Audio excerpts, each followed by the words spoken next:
Sony has spent years improving the PlayStation controller, from the very first controller in 1994 for the PlayStation 1, all the way to the newest DualSense controller for the PlayStation 5.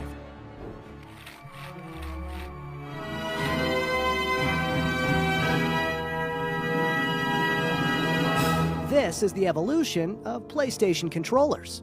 The Nintendo first PlayStation was released in 1994, and with it came the first PlayStation controller. The controller was clearly inspired by the SNES controller, but it added two handles to make the controller more ergonomically comfortable and adding grip.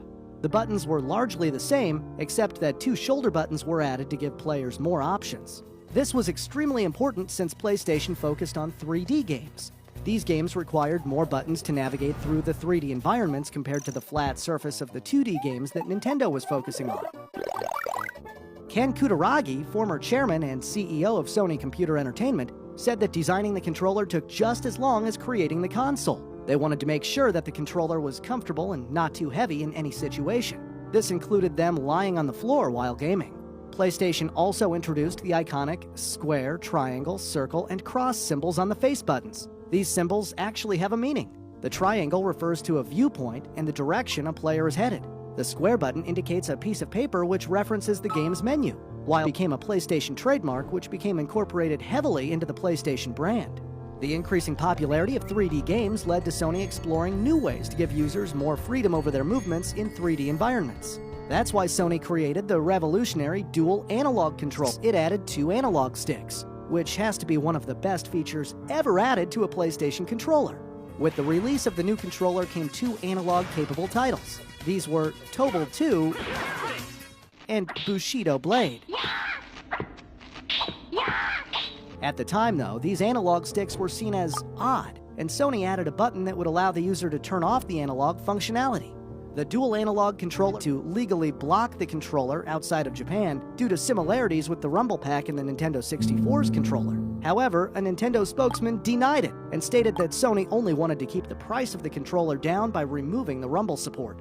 1 year later, Sony introduced the DualShock controller that featured the Rumble support. It was basically a dual analog controller that vibrated, which was a big deal at the time. Unlike its predecessor, the analog sticks featured textured grips, longer handles, and slightly different shoulder buttons. The analog sticks also added two more buttons when being pressed. These features were heavily emphasized with titles like Spyro the Dragon, Final Fantasy VIII, and Crash Bandicoot 3.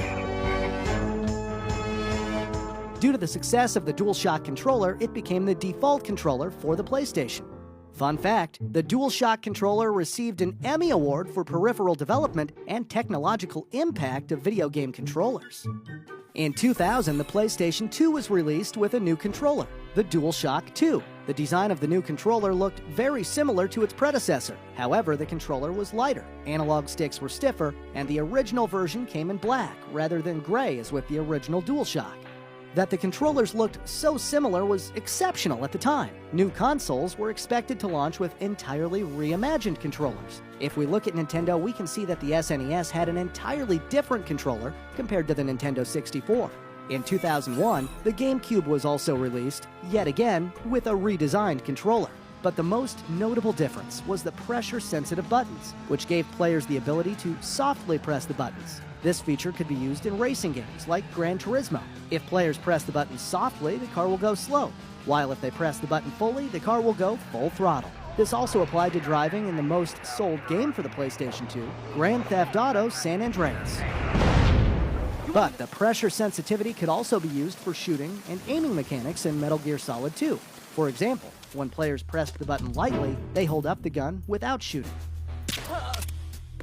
The former CEO of Sony Computer Entertainment, Ken Kutaragi, also known as the father of the PlayStation, wanted to, quite frankly, we had set aside the ergonomic aspect in favor of the image it conjured up. We wanted to present an avant-garde model for the show, running a risk of being criticized.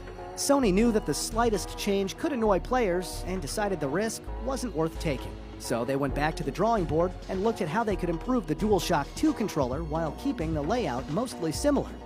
Fun fact, while the Boomerang never came to market, it was quite revolutionary. If players were angry and threw away the controller, it would return flawlessly.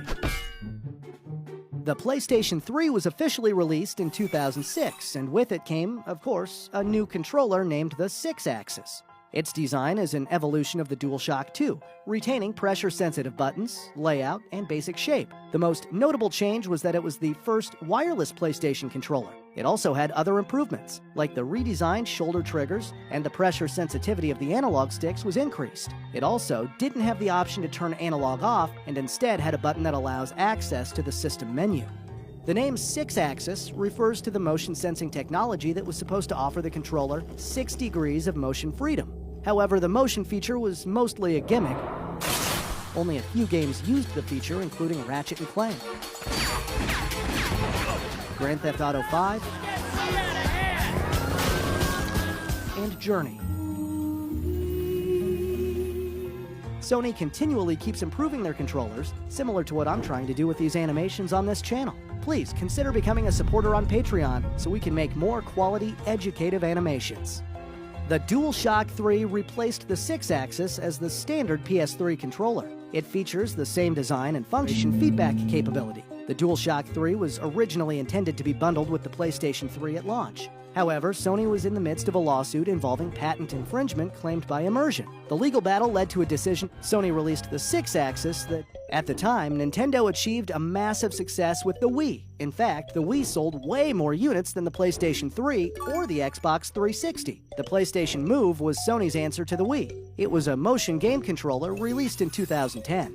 While the device was generally well received by critics, there wasn't an expansive library of motion games like the Wii had. In total, 15 million units were sold, but the device did not live up to Sony's expectations. Sony used cutting-edge technology in the PlayStation 3, but this led to a lot of problems for the company, which we already discussed in the evolution of PlayStation. Thus, Sony kept things simple with the PlayStation 4 and emphasized what worked for the PlayStation in the past. We can clearly see this with the new controller, the DualShock 4. The design closely resembles its predecessor. A new feature is the touchpad on the front of the controller. The DualShock 4 also has mono speakers, redesigned triggers and joysticks, supports motion detection, and has a dedicated share button that allows players to upload screenshots and videos from their gameplay experiences. The top of the controller features a light bar, which can show light in different colors. This feature is used, for instance, in Grand Theft Auto 5, where the light bar flashes red and blue when a player is wanted by the police. It was more comfortable than any of its predecessors, and it added a variety of useful features. But most of all, it stayed true to the core concepts of the PlayStation controller, which players came to love.